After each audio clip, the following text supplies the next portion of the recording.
नमस्कार। आज बात करेंगे क्रिएटर इकोनॉमी की, मतलब पर्दे के पीछे की दुनिया की। ये एक खरबों डॉलर का बाजार है, लेकिन यहाँ कामयाबी का रास्ता कुछ ऐसे छिपे हुए नियमों से होकर गुजरता है जिनके बारे में बहुत कम लोग जानते हैं।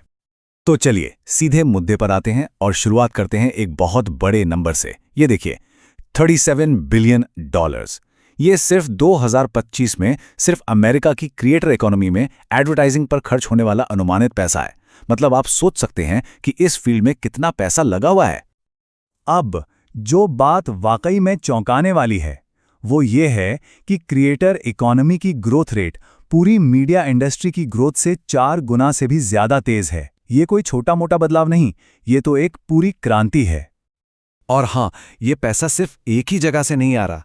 ब्रांड्स हर तरफ इन्वेस्ट कर रहे हैं, क्रिएटर्स के साथ डायरेक्ट डील से लेकर उनके कंटेंट के साथ साथ विज्ञापन चलाने तक, जिसे इंडस्ट्री की भाषा में एड एजेंसीज कहते हैं। ये एक पूरी सोची समझी स्ट्रैटेजी है। तो सवाल ये उठता है कि जब इतना पैसा दांव पर लगा है तो ये सब असल में काम कैसे करता है? होता ये है कि हर क्रिएटर और प्लेटफॉर्म के एल्गोरिथम के बीच एक स्ट्रेटेजिक गेम चल रहा होता है। जानकार लोग इसे स्टैकलबर्ग गेम जैसा कुछ कहते हैं, लेकिन इसे समझने का एक आसान तरीका है। इसे एक डांस की तरह सोचिए। प्लेटफॉर्म का एल्गोरिथम लीडर है जो नियम तय करता है, और क्रिएटर फॉलोअर है जिसे जीतने के लिए सही कदम उठाने पड़ते हैं। मतलब प्लेटफॉर्म पहले अपनी चाल चलता है और क्रिएटर को उसे देखकर अपनी बेस्ट स्ट्रैटेजी बनानी होती है। तो सबसे जरूरी बात यह है कि प्लेटफॉर्म खुद इस गेम का एक एक्टिव प्लेयर है। यह तय करता है कि किस तरह के कंटेंट को आगे बढ़ाया जाएगा। मान लीजिए अगर एल्गोरिथम ने तय किया कि लंबे वीडियो को ज्यादा प्रमोट करना है, तो क्रिएटर्स भी छोटे फनी वीडियो की जगह लंबे लंबे व्लॉग्स बनाना शुरू कर देंगे। और इसी वजह से क्रिएटर्स के सामने 2 बिल्कुल अलग रास्ते खुल जाते हैं। एक है कोलैबोरेशन का रास्ता, मतलब ऐसा कंटेंट जो सेफ हो, जिससे लंबी ग्रोथ मिले। और दूसरा है बीफिंग, यानी विवाद का रास्ता। इससे क्लिक्स और शेयर्स तो आसमान छूते हैं, लेकिन ड्रामा का रिस्क बहुत ज्यादा होता है और स्पॉन्सर्स भी हाथ से जा सकते हैं। तो चलिए अब आगे बढ़ते हैं और देखते हैं कि इस इकोसिस्टम में जीतने के लिए एक प्रैक्टिकल प्लेबुक क्या हो सकती है। सबसे पहला और सबसे जरूरी कदम, अपनी एक नीश खोजिए। देखिए, कामयाबी का मतलब सबको खुश करना नहीं है। इसका मतलब है एक खास एरिया चुनना, चाहे वो एजुकेशन हो, म्यूजिक हो या कॉमेडी, और फिर उसमें बेस्ट बनना। जो प्रोफेशनल क्रिएटर्स होते हैं वो एक प्रोसेस को फॉलो करते हैं। ऐसा नहीं है कि कुछ भी कभी भी बना दिया, नहीं, ये एक पूरा स्ट्रक्चर्ड वर्कफ्लो होता है। आइडिया सोचने से लेकर स्क्रिप्टिंग, रिकॉर्डिंग, एडिटिंग और आखिर में प्रमोशन तक। और हाँ, कंसिस्टेंसी को लेकर एक बहुत बड़ा मिथ है। कई लोगों को लगता है कि इसका मतलब है रोज वीडियो डालना। जी नहीं, कंसिस्टेंसी का मतलब है एक भरोसेमंद शेड्यूल बनाना। एक ऐसा शेड्यूल जिस पर ऑडियंस और एल्गोरिथम दोनों भरोसा कर सकें, फिर चाहे वो दिन की एक रील हो या हफ्ते का एक वीडियो।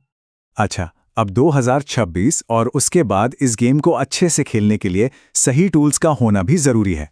और यहीं पर एंट्री होती है एआई की। बहुत से क्रिएटर्स के मन में ये सवाल है, ये डर है, क्या एआई उनकी क्रिएटिविटी को खत्म कर देगा? क्या उन्हें एआई से डरना चाहिए?